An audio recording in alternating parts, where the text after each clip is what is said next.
Hitler को क्या विज्ञान एक बेहतर आदमी बना सकता था? उल्टी बात है ना, एक घटिया आदमी विज्ञान का भी दुरुपयोग कर ले जाएगा। संविधान देश का सबसे बड़ा कानून है। आपके भीतर अंधेरा हो, इस बात पे कोई जेल कर सकता है आपको? धर्म तो मात्र सनातन होता है, तमसो मां ज्योतिर्गमय। मैं अंधेरे में हूं, मुझे ज्योति की ओर जाना है, यही सनातन धर्म है। तीनों ही बहुत महत्वपूर्ण है, लेकिन तीनों में सबसे ज्यादा जो महत्वपूर्ण है बस एक सिद्धांत, जिसके बाद कोई मानवकृत धर्म रहे ही नहीं। अद्वैत वेदांत झूठ नहीं बोल सकता, इसीलिए बहुत प्रसिद्ध नहीं हो पाया, सम्मानित बहुत हुआ, प्रचलित नहीं हो पाया। झूठ बोलना नहीं जानता ना। बाकी इंसान का ऐसा है कि वो दर्शन के नाम पर भी झूठ ही चलाता है।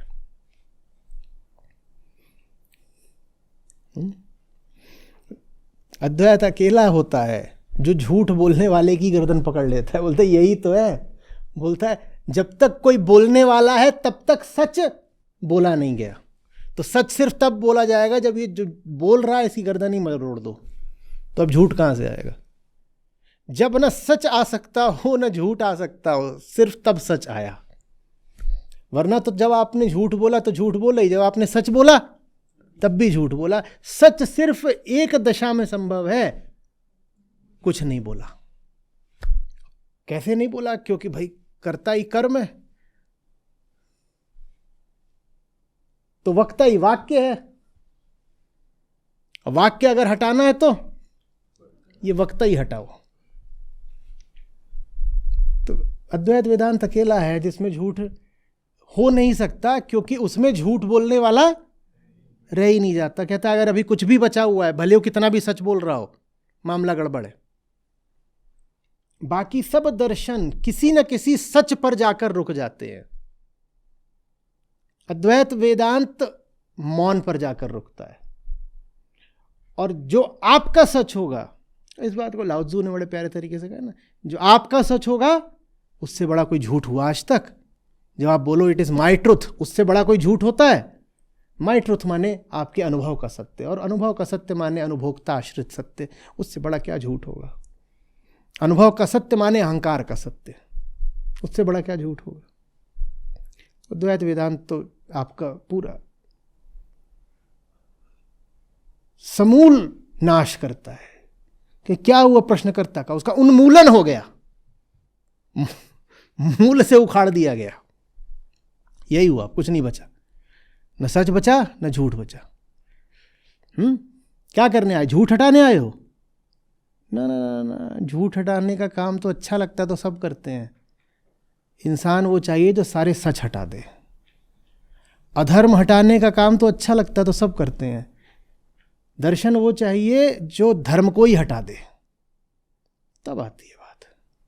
जो गलत है उसको तो हटाना बड़ा आकर्षक लगता है, सब खड़े हो जाते हैं नैतिक लोग, गलत है हटा दो। सूरमा वो है जो उसको हटाए जो अच्छा भी लगता है। जो कुछ भी आपको ठीक लगता है, अच्छा लगता है, ऊंचा लगता है, शुभ लगता है, उसको जो हटा दे वो है सच्चा सेनानी। अहंकार, आप जिस भी चीज को समझते हैं उसकी तो आप सदा भर्त्सना करते ही रहते हैं, करते हैं ना। आम भाषा में भी हम कहते हैं अहंकार बुरी बात है, किसी की निंदा करनी हो तो कहते हैं अहंकारी। दर्शन वो चाहिए जो अहंकार को ही नहीं, आत्मा को भी हटा दे। क्योंकि अहंकार की तो सब निंदा कर लेते हैं, हमें वो दर्शन चाहिए जो आत्मा को भी हटा दे। कौन सी आत्मा? मेरी आत्मा। जब मेरी आत्मा हट जाती है तब जो शेष रहता है उसको आत्मा बोलते हैं। जब मेरा सत्य हट जाता है तब जो शेष रहता है उसको सत्य बोलते हैं। तो अहंकार को हटाने वाले तो सब दर्शन खड़े हुए हैं। कोई धर्म लीजिए, कोई दर्शन लीजिए, सब अहंकार का विरोध करते हैं। आप नहीं ला पाएंगे खोज करके एक भी ऐसा पंथ दुनिया भर में, कहीं से भी, इतिहास से कहीं भी, कि जिसने अहंकार को कहा हो कि वाह क्या बढ़िया बात है ना। अहंकार तो सब विरोध करते हैं।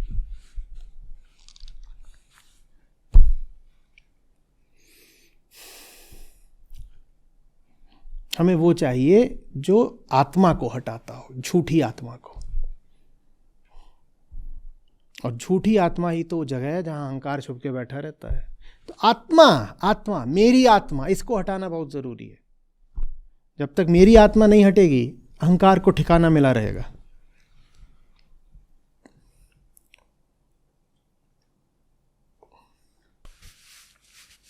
मैं आज उदित ने दिखाया, आज लेके आया, तो मैं खुद थोड़ा उसमें अवाक सा रह गया था कि क्या है। तो मेरी लिखी हुई 17 की उम्र थी मेरी, तब की एक कविता है। असल में उसने जो लिख रखा था उसमें उसने लिख रखा था 95 दिसंबर 95 ऐसे कुछ। मैंने कहा 95 माने में कितने साल का? बोला 17 साल का। मुझे भी थोड़ा झटका सा लगा। मैंने 17 साल में मैं क्या लिख रहा हूँ? 17 साल में मैं वही लिख रहा था जो मैंने अभी अभी आपसे बोला। वो चीज़ बहुत ज़रूरी है। अधर्म को तो सब हटाते हैं, धर्म को हटाना बहुत ज़रूरी है। कौन सा धर्म? मेरा धर्म। अब इतनी देर में अगर बुद्धि होती तो दे दी होती कविता मुझे, सब बैठ के मेरा मुंह ताक लो कि पिताजी अपना काम कर तो रहे, हमें कुछ करने की क्या ज़रूरत है। छोड़ दो, रहने दो। क्या है वो? बेटा तुमसे ना हो पाएगा। मैं ही बता देता हूँ। तलाश है एक मसीहा की, एक मसीहा ऐसा पुरुषार्थ का धनी जो प्रेरित करे न कोई नया धर्म, न समाज, न व्यवस्था, अपितु प्रतिपादित करे बस एक सिद्धांत जिसके बाद कोई मानवकृत धर्म रहे ही नहीं। तो एक मसीहा ऐसा चाहिए जो सारे मानवकृत धर्मों को हटा दे, एक ही धर्म बचे। और वो जो एक ही धर्म है जो मानवकृत नहीं है उसको ही सनातन कहते हैं। बाकी जितने मानवकृत धर्म है उनमें कुछ नहीं रखा है कि इस इंसान ने ये धर्म शुरू करा, इसने ये किया, वो किया, वो क्या, वो कुछ नहीं है। वो तो काल की धूल है। कभी अगर शुरू हुए थे किसी इंसान के द्वारा तो फिर कभी समाप्त भी हो जाएंगे, उसमें कुछ नहीं रखा है। मानवकृत धर्मों का हटना बहुत ज़रूरी है। और वो धर्म आवश्यक नहीं कि कोई औपचारिक आयोजित धर्म ही हो। हर व्यक्ति अपने लिए जो लक्ष्य निर्धारित करता है, जो कर्तव्य बनाता है, वही तो उसका धर्म हो जाता है ना। कि मेरा धर्म है ये काम करना। क्यों? क्योंकि मेरा ये स्वप्न है, अपने सपनों को साकार करना मेरा धर्म है। तो ये जो मानवकृत धर्म है यही स्वप्न है, यही कल्पना है, और इसको हटाना ही वास्तविक धर्म है। वही सनातन है और नहीं कुछ। तो तलाश है एक मसीहा की, एक मसीहा ऐसा पुरुषार्थ का धनी जो प्रेरित करे न कोई नया धर्म, न समाज, न व्यवस्था, अपितु प्रतिपादित करे बस एक सिद्धांत जिसके बाद कोई मानवकृत धर्म रहे ही नहीं। समझ में आ रही बात है?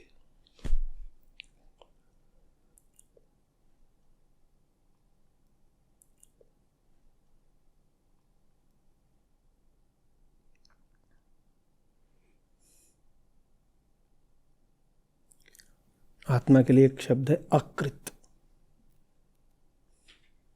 जैसे प्रकृति होती है ना, तो प्रकृति से पूरा भेद दर्शाने के लिए अकृत, जिसको किसी ने बनाया नहीं। जो असली है वो वही होगा जिसको किसी ने बनाया, और जिसको किसी ने बनाया है वो बनाने वाले से ऊपर का नहीं हो सकता।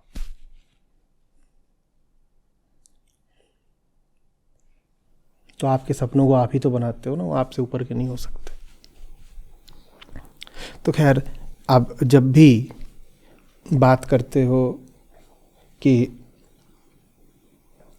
बंधन बंधन बंधन, तो लगता तो बुरा ही है। तो फिर मुक्ति की बात करनी पड़ती है, व्यवस्था में करनी पड़ती है। और मुक्ति की बात जब भी होगी, कभी आपको भी करनी पड़े तो सूत्र याद रखना, नकार में करना। इस तरह से बात भी हो जाएगी और झूठ भी नहीं बोलना पड़ेगा। मुक्ति की बात जब भी करनी पड़े, बात बंधन की ही करना, बस सामने वाले का मन रखने के लिए न लगा देना। इतना बड़ी बढ़िया चीज़ होती है। जैसे गणित में होता है ना, माइनस और माइनस मिलके, बस वही बात है। कोई बहुत पूछे कि कुछ अच्छा ही बताइए, तो कैसे कैसे बुराइयां नहीं हैं, बस ये बता देना। अच्छाई का नाम मत लेना। फिर पूछे शुभ क्या होता है, तो जितने तरीके के अशुभ जानते हो उनका नाम लेना, कहना इनका अभाव ही शुभ होता है। इसीलिए बहुत प्रयास करा ऋषियों ने कि आत्मा शब्द का उपयोग ही ना करना पड़े, लेकिन लोगों ने एकदम दौड़ा लिया होगा। बोले क्या है, कहते अहंकार हटाओ, अहंकार हटेगा तो कुछ बचेगा, कोई सेब वेब हाथ में आएगा, नहीं आएगा। तो बोले हाँ आत्मा आत्मा। उनका बस चलता तो वो कुछ ना कहते, वो आत्मा के नाम पे चुप हो जाते, बस कहते अहंकार हटा दो, इतना काफ़ी, और कोई बात नहीं करनी। लेकिन विवश होकर के कहना पड़ जाता है, तो कह तो दिया आत्मा, लेकिन आत्मा का वर्णन पूरे तरीके से किसमें करा, नकार में करा। आप आत्मा को लेकर के एक उपाधि, एक उपमा, एक विशेषण ऐसा नहीं बता पाएंगे जो नकार का नहीं हो। बता के दिखा दीजिए। आत्मा को लेकर के जितनी बातें करी गई हैं सब नकार में करी गई, क्योंकि सब मजबूरी में करी गई हैं।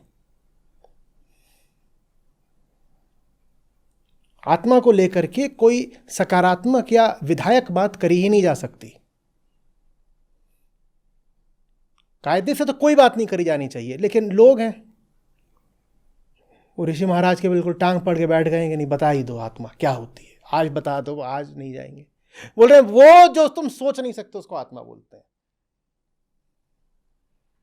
जो तुम्हारा दिल भी रख लिया, झूठ भी नहीं बोला। बोले आत्मा के बारे में एक बात तो बता दो महाराज, वो जिसके बारे में कोई बात नहीं करी जा सकती उसको आत्मा बोलते हैं। लोग खुश हो गए, देखा पता चल गया आत्मा का। क्या पता चला? जिसके बारे में पता ही नहीं चल सकता उसको आत्मा बोलते हैं।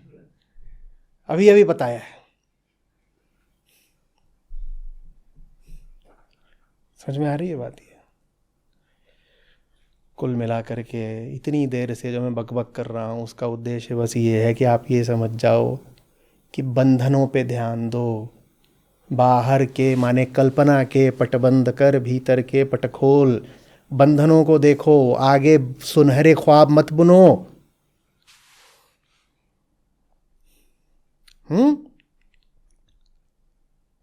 दिखाई दे नहीं रहा है यहां से, और कह रहे हैं वो उधर वहां वो जो स्वर्ण महल है एक दिन हम उसमें रहेंगे, वो बूचड़ खाना और है। अरे बाहर के पट बंद कर, भीतर के पट खोल। और भीतर के पट ये हैं कि यहां पे क्या लगा रखा है, काला चश्मा काला पट्टा, इसको हटाओ। ये मत बताओ कि अभी हमें वहां पे वो दिखाई दे रहा है कि क्या बहुत बढ़िया चीज़ है, वहां जा रहे हैं।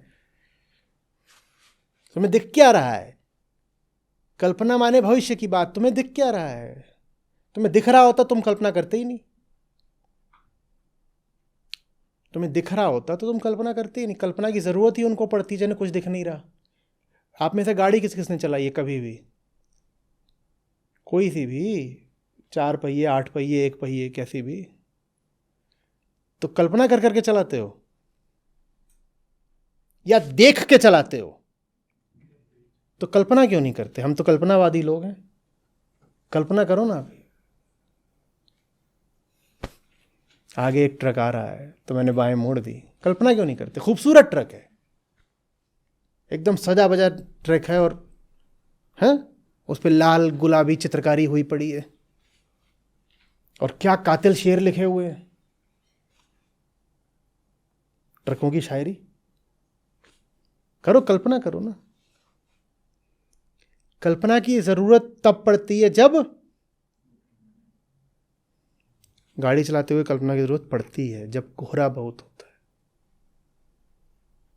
करते हो ना तब थोड़ी बहुत। तो देख लो कि कल्पना कब आती है तस्वीर में, जब दिख नहीं रहा होता।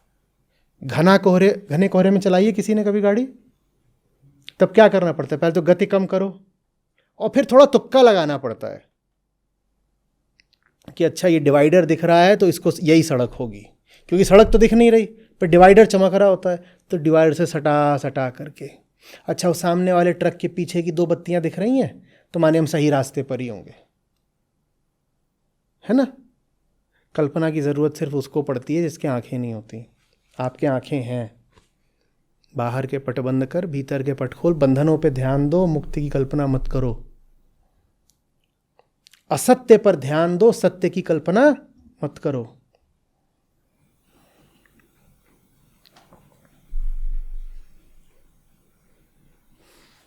आत्मज्ञान अपने ही भीतर के गटर में घुसकर सफाई जैसा है। वो कहीं बाहर के निर्मल सरोवर में स्नान जैसा नहीं है। और हम चाहते हैं कि अरे बढ़िया बाहर निर्मल कहीं पे नीर बह रहा हो, उसमें जाके स्नान कराएं तो हम तर जाएंगे। नहीं, तरने के लिए बाहर के निर्मल सरोवर में स्नान नहीं करना पड़ता, अपने ही भीतर के गटर में घुसना पड़ता है। जो अपने भीतर के गटर में घुस गया उसने समझ लो गंगा स्नान कर लिया।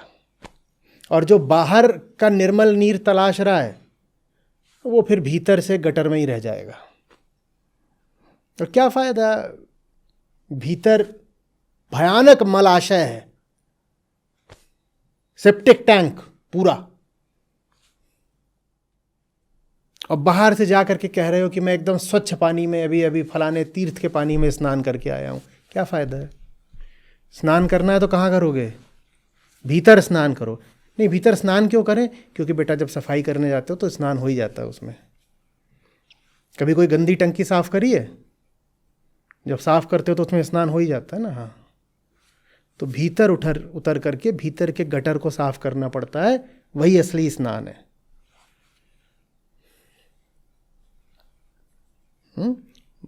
सफाई उफाई की बातें छोड़ दो, गंदगी में उतरना सीखो। हम में से लेकिन बहुत लोग होते हैं जो गंदगी से बहुत घबराते हैं। वो कहते हैं सब साफ साफ रखो ना, कुछ भी गंदी बातें मत करो, किसी का दिल मत दुखाओ, कुछ भी ऐसा मत करो जो अनप्लेजेंट हो। सुनते नहीं हो, let's keep it civil and polite. यही लोग होते हैं जो फिर मुझे गालियां सबसे ज़्यादा देते हैं। पर आप तो सिविल एंड पोलाइट रख रहे थे। या but you just got to my nerves. देखिए,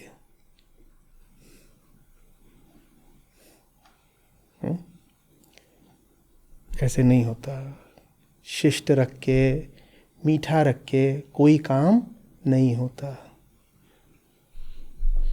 ऐसे चाशनी चाट चाट के बस एक दिन मीठी मौत आ जाती है। कुछ नहीं होता। गंदा होना सीखो अगर साफ होना चाहते हो। जो गंदगी से घबराता है वो कभी साफ नहीं हो पाता है। गंदगी में उतरो, बस नीयत ये होनी चाहिए कि सफाई करनी है। हाथ में झाड़ू होना चाहिए, हाथ में झाड़ू ले लो और गंदगी में एकदम गोता मार दो।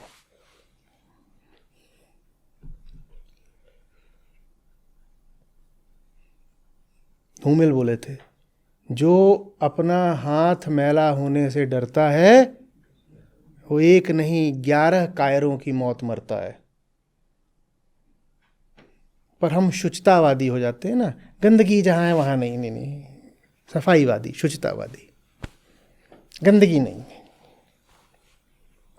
गंदगी में घुसो।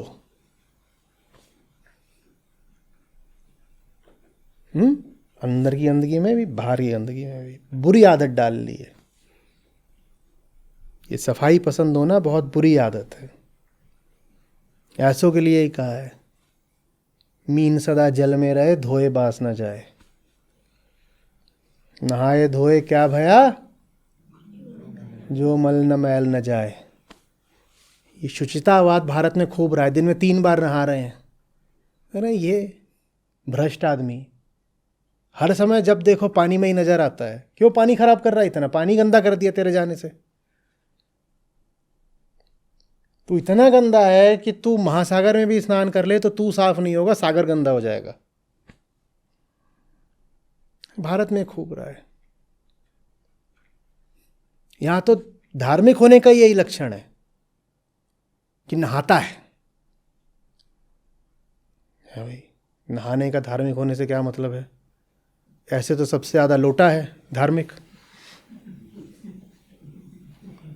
कि नहीं हुआ? साहब के साथ हुआ था एक बार, कबीर साहब। तो वो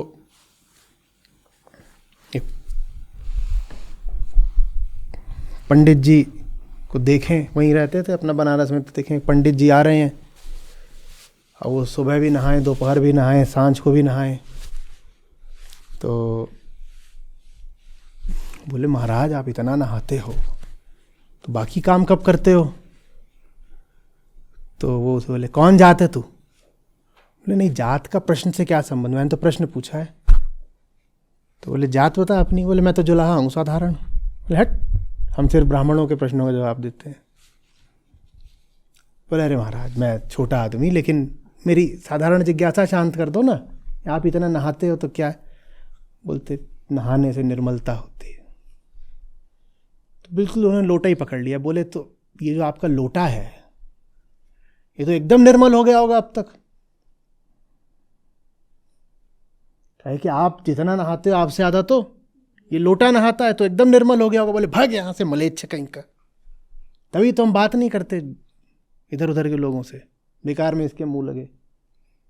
ठीक, वहीं से फिर उन्होंने सारी बातें पकड़ ली। बोले ये जो तुम ये कर्म कांड करते हो, इससे कुछ होता तो बार बार के मूंढते भेड़ न बैकुंठ जाए। कभी तुम बाल मुंडा रहे हो, कभी तुम नहा रहे हो, इससे क्या मिल रहा है तुम्हें? तो पाथर पूजे हरि मिले, पत्थर पूज रहे हो तो मैं पहाड़ पूज लेता हूं, उससे कुछ मिलता होता हो? ये तुम कर रहे हो इससे कुछ हो रहा है? लेकिन ये सब करने में एक बड़ा संतोष है कि हमने सफाई कर ली, पूरी सफाई कर ली, भीतर की गंदगी को बिना छुए। क्या कैसे कर ली ये सफाई? कौन सी सफाई है ये जिसमें सब बाहर बाहर साफ कर लेते हो और भीतर देखते भी नहीं?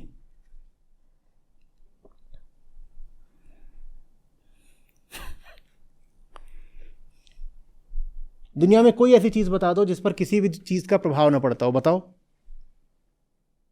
ऐसी कोई चीज नहीं होती।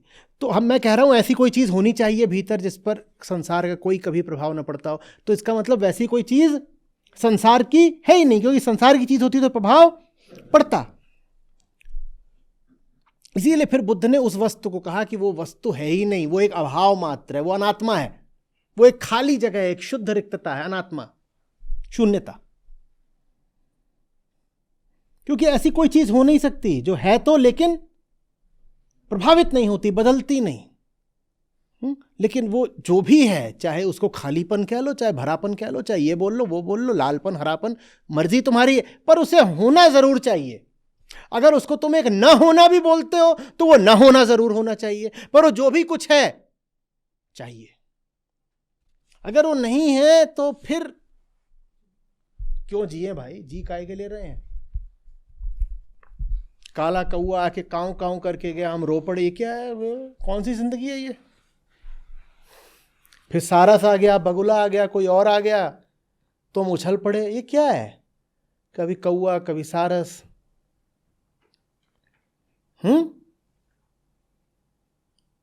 खरीदने गए थे, लोहा मिल गया, रो रहे हैं। कौआ सारस, लोहा पारस, पारस मिल गया तो उछल रहा है, अब तो बहुत सारा सोना मिलेगा। ये जिंदगी चाहिए ही नहीं। अद्वैत वेदांत ना एक बहुत दूसरी दृष्टि से कह रहा हूं, एक अड़ियल बच्चे का दर्शन है, एक अक्खड़ जवान आदमी का दर्शन है, जो कह रहा है या तो जिंदगी में गरिमा हो, नहीं तो चाहिए ही नहीं।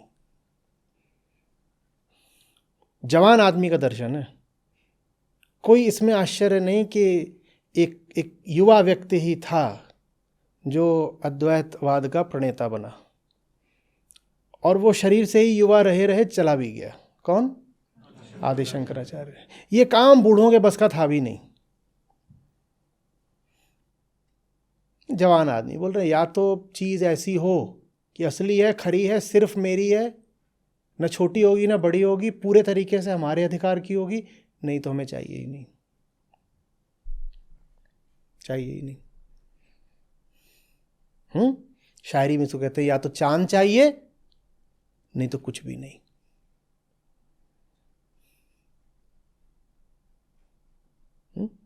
वो रूठ गई थी, इन्होंने जाके पूछा काहे रूठी हो, क्या चाहिए? तो बोली या तो चांद चाहिए, नहीं तो कुछ भी नहीं। ये अद्वैतवाद है। या तो पूरा, नहीं तो नहीं चाहिए। नहीं तो नहीं चाहिए।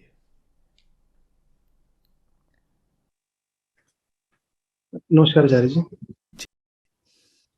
आपने अपनी कविता में बताया कि एक ऐसा पुरुषार्थी चाहिए जो कोई नया धर्म, समाज या व्यवस्था लेकर ना आए, बस एक सिद्धांत प्रतिपादित करे जिससे कोई मानवकृत धर्म रहे ही नहीं। लेकिन आजकल कुछ लोग विज्ञान को या कुछ लोग संविधान को इसी प्रकार बोलते हैं कि धर्म नहीं चाहिए, संविधान या विज्ञान चाहिए या संविधान चाहिए। बल्कि कल तो एक सुप्रीम कोर्ट में एक PIL भी लगी थी जिसमें वो एक सिंगल कॉन्स्टिट्यूशनल रिलीजन के ऊपर, हालांकि वो क्रैश हो गई। लेकिन तो अब आप जो जिस मसीहा की बात कर रहे हैं, ठीक है, वो किस तरह का मसीहा है? नहीं, मैंने बात करी ना कि अहम को सनातन आत्मा की ओर ले जाने के अलावा और कोई धर्म हो नहीं सकता। हम्म, और इसमें किसी इंसान के किसी आविष्कार के लिए कोई जगह नहीं है ना। हम्म, इंसान, उसकी सोच और ये सब तो बहुत बाद में आए हैं। अहम वृत्ति तो बहुत पहले से है। हम्म, मनुष्य जब एकदम ही आदिम था, अहम वृत्ति तो तब भी थी। लेकिन तब क्या कोई मानवकृत धर्म था? नहीं था। लेकिन वो अहम वृत्ति तो तब भी चाहती थी ना कि शांति मिले। तो मानवकृत धर्म तो बहुत बाद में आए हैं, बहुत बाद में।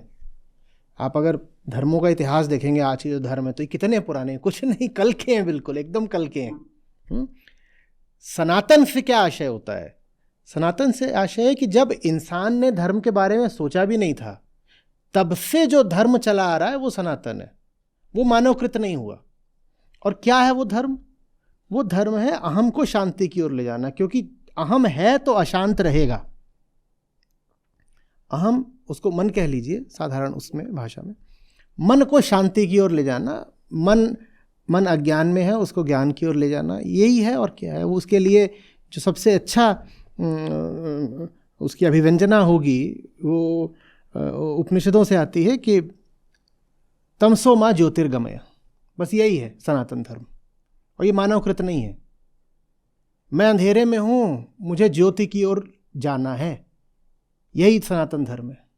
असतो माँ सतगमय, मैं भ्रम में, मिथ्या असत माने जो कुछ क्षणभंगुर है उसमें जी रहा हूँ, मुझे नित्यता की ओर जाना है, यही सनातन धर्म है। अब ये काम ना विज्ञान कर सकता है ना संविधान कर सकता है, क्योंकि वो बात ही नहीं करते हैं आदमी के भीतर के अंधेरे की। संविधान देश का सबसे बड़ा कानून है, कानूनों का कानून है। आपके भीतर अंधेरा हो, इस बात पे कोई जेल कर सकता है आपको? बस यही दिक्कत है ना, संविधान यहाँ पे असफल हो गया। आपके भीतर कितना भी अंधेरा हो, इस बात की कोई कानून आपको सजा देगा क्या?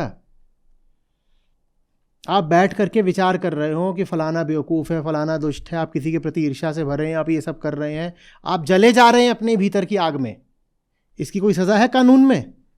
तो संविधान यहाँ असफल हो गया ना। संविधान का जो संबंध है वो सामाजिक समरसता से है, सामाजिक न्याय से है, देश को एक सही तरीके से चलाने पर है।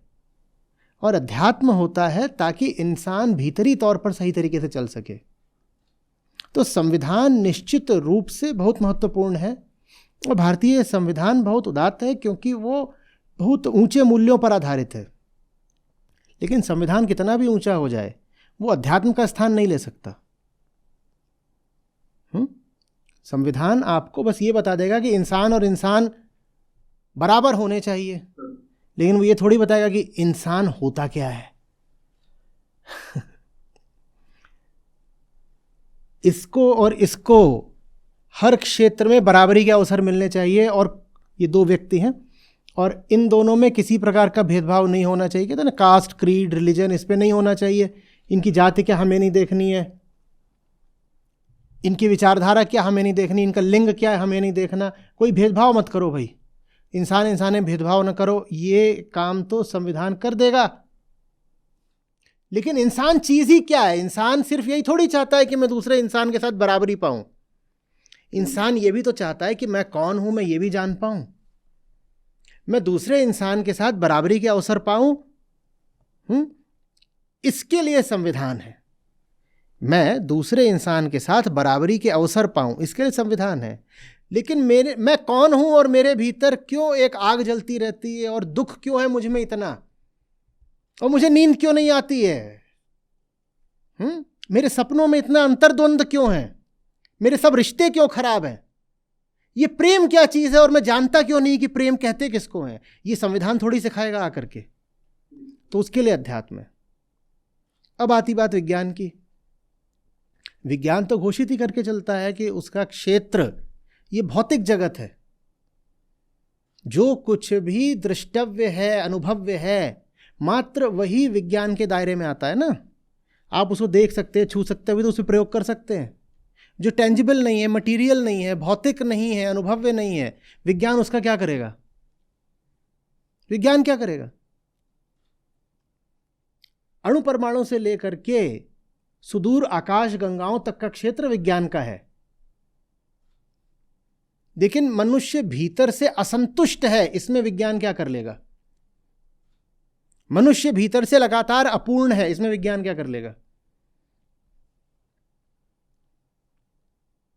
जी। हिटलर को क्या विज्ञान एक बेहतर आदमी बना सकता था? उल्टी बात है ना। एक घटिया आदमी विज्ञान का भी दुरुपयोग कर ले जाएगा। विज्ञान तो गुलाम बन जाता है एक घटिया आदमी के हाथ में।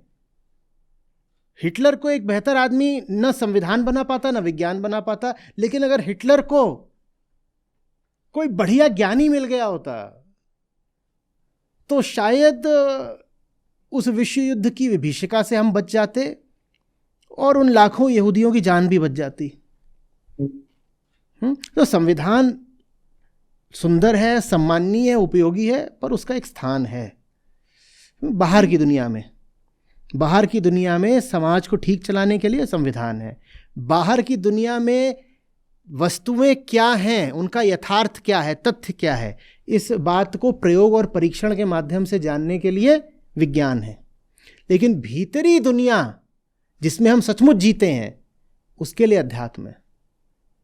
तो आप ये भी देख लीजिए कि तीनों में से ज़्यादा आवश्यक कौन है, क्योंकि आप बाहर की दुनिया में कम जीते हो, भीतरी दुनिया में ज़्यादा जीते हो। कोई भी इंसान एक कमरे में बैठा हो तो कमरे में बाद में बैठा है, वो पहले अपने भीतर बैठा है। सबसे पहले आप अपने भीतर जी रहे होते हो। इसका प्रमाण ये है कि उसी कमरे में 5 लोग बैठे हों और पांचों बहुत अलग अलग अनुभव में होंगे। बैठे उसी कमरे में लेकिन एक रो रहा है, बैठे उसी कमरे में एक उत्साह से भरा हुआ है, बैठे उसी में एक निराशा से भरा हुआ है, बैठे उसी में एक उदासीन है। अब अगर बाहरी माहौल ही सब कुछ होता तो उन पांचों को एक सा होना चाहिए था, क्योंकि एक ही कमरे में है। लेकिन एक ही कमरे में 5 लोग बैठ करके भी 5 अलग अलग ब्रह्मांडों में बैठे हो सकते हैं। एक व्यक्ति एक ब्रह्मांड में बैठा है जो शोक का ब्रह्मांड है, एक व्यक्ति हर्ष के ब्रह्मांड में, एक आशा एक निराशा के ब्रह्मांड में बैठा। तो जो भीतर की दुनिया है वो बाहर की दुनिया जितनी ही महत्वपूर्ण है, बल्कि भीतर की दुनिया बाहर की दुनिया से ज़्यादा महत्वपूर्ण है। तो इसीलिए अध्यात्म, विज्ञान, संविधान तीनों ही बहुत महत्वपूर्ण है, लेकिन तीनों में सबसे ज़्यादा जो महत्वपूर्ण है वो तो अध्यात्म ही है। तो हमने ये समझ लिया अध्यात्म इनसे महत्वपूर्ण है। और हम ये भी कह रहे हैं कि मानवकृत धर्म अध्यात्म नहीं होता। मानवकृत धर्म अध्यात्म नहीं होता। तो लाओ त्ज़ू के साथ इन दिनों हम हैं तो मुझे बार बार याद आ जाते हैं। वो कहते हैं वो प्रेम जो तुमने परिभाषित कर दिया वो प्रेम नहीं होता, वो धर्म जो तुमने परिभाषित कर दिया वो धर्म नहीं होता, वो सत्य जो तुमने परिभाषित कर दिया वो सत्य नहीं होता, वो धर्म जो किसी इंसान ने बना के खड़ा कर दिया है वो धर्म नहीं होता। धर्म तो मात्र सनातन होता है, जो बस है। क्या है? कहीं भी कोई भी इंसान हो, आदमी हो, औरत हो, अमीर हो, गरीब हो, काला हो, गोरा हो, कुछ हो, रूसी हो, चीनी हो, बोध सबको चाहिए, शांति सबको चाहिए। यही सनातन धर्म है। अपने आप को बोध और शांति की ओर ले जाना ही आपका अपने प्रति कर्तव्य है। अपने प्रति इसी कर्तव्य को सनातन धर्म कहते हैं, और ये मानवकृत नहीं है। अध्यात्म गाइड है और ये संविधान और साइंस टूल्स हैं, ये गाइड नहीं हो सकते। बिल्कुल बिल्कुल, ये पॉलिसीज हैं। पॉलिसीज हैं। संविधान क्या है? वो एक नीतिगत वक्तव्य है, हम ऐसा करेंगे। हाँ, और जब आप नीति बनाते हो तो प्रेरित होनी चाहिए किसी ऊंचे आध्यात्मिक मूल्य से। तो भारत का संविधान ऊंचे आध्यात्मिक मूल्यों से प्रेरित है, इसीलिए तो सम्माननीय है। पूरे दुनिया भर में भारत के संविधान का सम्मान है क्योंकि उसके पीछे ऊंचे आध्यात्मिक मूल्य हैं। लेकिन फिर भी है तो वो एक नीतिगत वक्तव्य ही, ठीक है। वो इंसान और इंसान के बीच की बात है, वो इंसान और राज्य के संबंधों की बात है, वो देश में जो अलग अलग राज्य हैं उनमें आपस में कैसे संबंध होंगे वो उसकी बात करता है। लेकिन वो आपसे आपके संबंध की बात थोड़ी करता है। भाई आपका आपके पड़ोसी से क्या संबंध होगा ये बात संविधान के क्षेत्र में आती है, लेकिन आपका आपसे ही क्या संबंध होगा ये बात संविधान के क्षेत्र में नहीं आती ना। और सबसे बड़ा रिश्ता वो होता है जो हमारा हमारे ही साथ होता है, उस रिश्ते की बात संविधान नहीं करता है और उसे करनी चाहिए भी नहीं। वो बात संविधान के रिश्ते के दायरे से बाहर की है। तो ये कोई संविधान की इसमें अयोग्यता अक्षमता नहीं हो गई, या संविधान का इसमें कोई दोष नहीं हो गया कि अगर वो इंसान के आंतरिक संबंध की बात नहीं करता। तो वो बात संविधान की परिधि से बाहर की है, संविधान को बात करनी भी नहीं है, कर ही नहीं सकता शायद, वो इतनी कर डायनेमिक सकता भी नहीं है, करनी भी नहीं है। वो उसकी ब्रीफ में नहीं आती है बात, वो उसके क्षेत्र में उसके डोमेन में नहीं आती है बात। ठीक वैसे जैसे अहम की बात करना विज्ञान के क्षेत्र में नहीं आता है, या मुक्ति की बात करना विज्ञान के क्षेत्र में नहीं आता है। विज्ञान का उद्देश्य ये होता ही नहीं है कि अहम को मुक्ति मिले। विज्ञान तो कहता है भाई बाहर क्या हिसाब किताब है हम बता देंगे, और उसके बाद उसका क्या करना है आप देख लो। आपको अगर उसका बम बना करके पूरी पृथ्वी उड़ा देनी है तो आप उड़ा दो, विज्ञान रोकने थोड़ी आएगा आपको।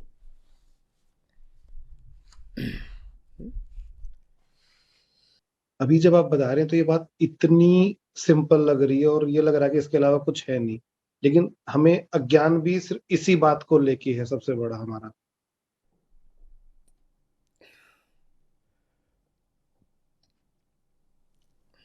हम अपनी नज़रों में बहुत कुछ होते हैं, हमें लगता है हम कुछ हैं, हम कुछ हैं तो हमने कुछ कराया तो वो भी कुछ होगा ही होगा।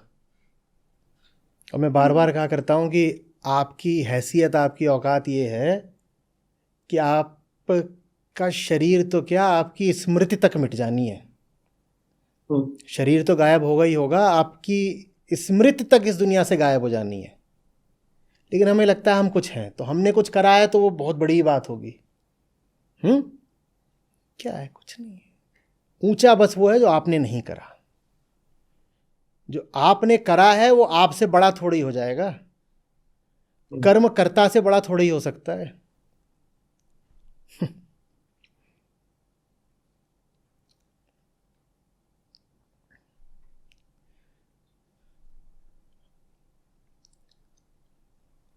अपने आप को भ्रम में रखना अच्छा लगता है, बस यही है और कुछ नहीं। और दुर्भाग्य ये है कि जीवन इतनी घटिया चीज़ है कि आप अपने आप को भ्रम में भी लगातार रखे रहो तो भी वो राजी खुशी बीत सकता है। काश की कोई ऐसी व्यवस्था होती कि जो भ्रम में होता उसको मौत नहीं आती। कि जैसे आप जब 5वीं में फेल हो जाते हो तो छठी नहीं आती है ना। कहते अभी तुमने अपना सबक तो 5वीं वाला ठीक से पढ़ा ही नहीं, तो तुम्हें 5वीं छोड़ने की इजाज़त कैसे मिल सकती है। 5वीं में आए थे तुम, 5वीं में कोई सबक पढ़ने के लिए, तो 5वीं तुम कैसे छोड़ सकते हो जब तुमने सबक नहीं पढ़ा। पर ऐसा होता नहीं है। ज़िंदगी अगर 5वीं है तो ज़िंदगी पूरे पूरे भ्रम में भी कट जाती है, मौत आ जाती है। होना तो ये चाहिए कि जिन्होंने ज़िंदगी का सबक नहीं सीखा वो अश्वत्थामा बन जाए। कहीं कि तुम्हें मौत मिलेगी तब जब तुम सीख लोगे। एक पुराना गाना है मोहम्मद रफ़ी की आवाज़ में, बिल्कुल सही उन्होंने बोला है वहाँ पर। गीतकार कौन है मुझे याद नहीं, देख लीजिएगा। तो कहते हैं कि फलक पे जितने सितारे हैं वो भी शर्माएं, देने वाले मुझे इतनी ज़िंदगी दे दे, गम उठाने के लिए मैं तो जिए जाऊंगा। वो अपने लिए सज़ा मांग रहा है, उसने कुछ कर दिया होगा पाप वाप, होते हैं कुछ लोग जिनमें इतनी ईमानदारी होती है कि जब पाप कर लेते हैं तो प्रायश्चित सोचते हैं। दूसरे तो ऐसे होते हैं कि पाप करने के बाद और वो इधर उधर फुदक मारते हैं। तो बोल रहे हैं कि फलक पे, आसमान में जितने सितारे हैं वो भी शर्माएं। सितारों की बड़ी लंबी उम्र होती है ना, कह रहे उन सितारों से ज़्यादा लंबी उम्र दे दो मुझे। फलक पे जितने सितारे हैं वो भी शर्माएं, देने वाले मुझे इतनी ज़िंदगी दे दे, गम उठाने के लिए मैं तो जिए जाऊंगा। मैं जिंदा रहना चाहता हूं ताकि मैं और गम उठाऊं, यही मेरा प्रायश्चित होगा। पर ऐसा होता नहीं। आपने घटिया ज़िंदगी भी जी है तो भी आपको ज़िंदगी से रिहाई मिल जाती है। तो लोग कहते ठीक है, मरना तो है ही, तो घटिया तरीके से भी जी करके जब मौत आ ही जानी है तो ठीक है, क्या है, कुछ नहीं, अपने भ्रम में ही जी लो, सच्चाई से दूर दूर रह के ही जी लो।